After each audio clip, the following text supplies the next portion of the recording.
داسې ټول بټنان بټنان کولاو بریخي خو سمې کا والا یو ته یو غونډه کنه دا کم نه یاره لکه وی لکه وکړه دا خبرې نه دا مونږ چې پکې لګیږو دا شو ستاسو دومره غمه چې زه نه مرم ستاسو دومره غمه چې بیا مړ شه چې د تشهیر سړی وي نو باندې دای سره پروګرام ورشه بل پروګرام مړ گیا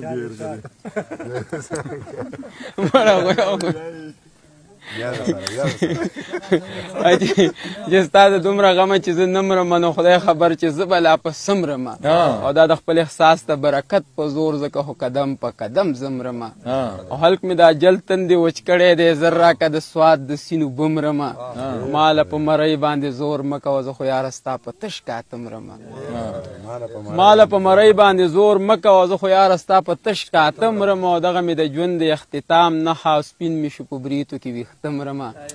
او یو تر دومره راته پته ده زه به ستا د غم په خوب وده مرمه تمثیل او تره دغه ته دغه ښار دی باجوړ دی او دغه ملګري دي نو شعرونه ورته ووایه مننه نیازه خانه څو لفظونه به انتها به ولوم ډېر خواږه راباندې لګېدلي چې هغه زما غوندې وزګار هم نو هغه زما غوندې وزګار هم نو څه ضرورت یې د اظهار هم نو د ملاقات په خوږو نه پوهېدو موږ سره وخت د انتظار هم نو مننه چې د ملاقات په خوږو نه پوهېدو موږ سره وخت د انتظار هم نو چاته کتار کې زلیخه ولاړه او بعضې یوسف له خریدار هم واه ډېر ښه یاره دا بیا ووایه مننه چې چاته کتار کې زلیخه ولاړه او بعضې یوسف له خریدار هم نو او دا د باجوړ د خاورې ته په پښتنه مینه چې ستاسو په مړو زیارتونه جوړ شو زموږ شهید له به مزار هم نو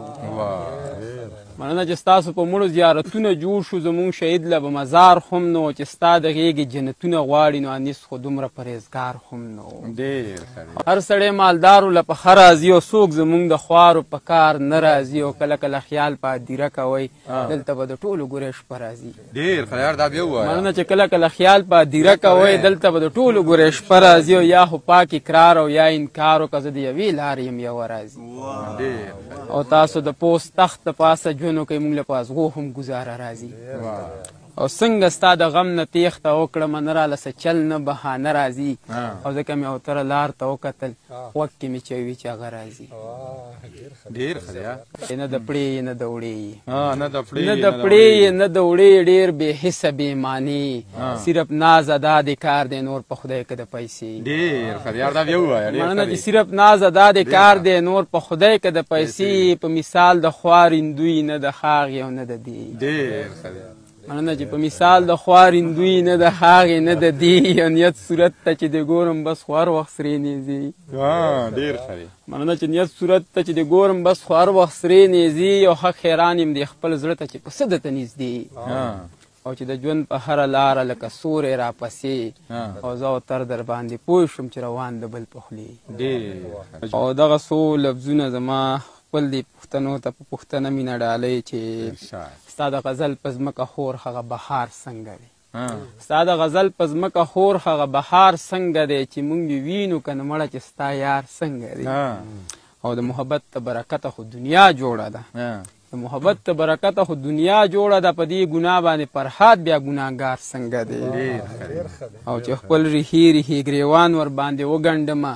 چې خپل ریحي ریحي ګریوان ور باندې وګنډمه د اوږدو زلفو نه یو راکړه چې دا تار څنګه دی او نن یو خانګوټي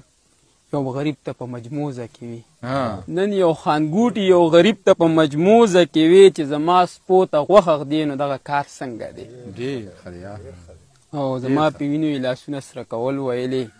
زما په وینو یې لاسونه سره کول ویلې د بل ډولۍ ته ورختوله دا سینګار څنګه دی او تر ورشه لږ د حال احوال خبرې واخله او تر ورشه لږ د حال احوال خبرې واخله چې ستا د عشق په تبه پروت هغه بیمار څنګه دی مو د نمبر وایه غزلي وایه ستړي کول مه کوه نیازه او کنه ولې ته ما ته ښکاري غزل ووایي نو یو ماړه بس دی که نه یاره یوازې په څه پړدې راشه هلکه درمانه کښېنه درمانه راشه دا ډرامې مه کوئ دا یوازې درمانه او که نه یوازې په ما ټول ثواب مه ګټئ نه د ګډ غوښه داسې خوړی لکه ډاکټر چې ورته لیکلي شعر نه وایي اسی چې څه نه او که نه ماړه ځکه دلته به مشاعره جوړه شي ماشو راشه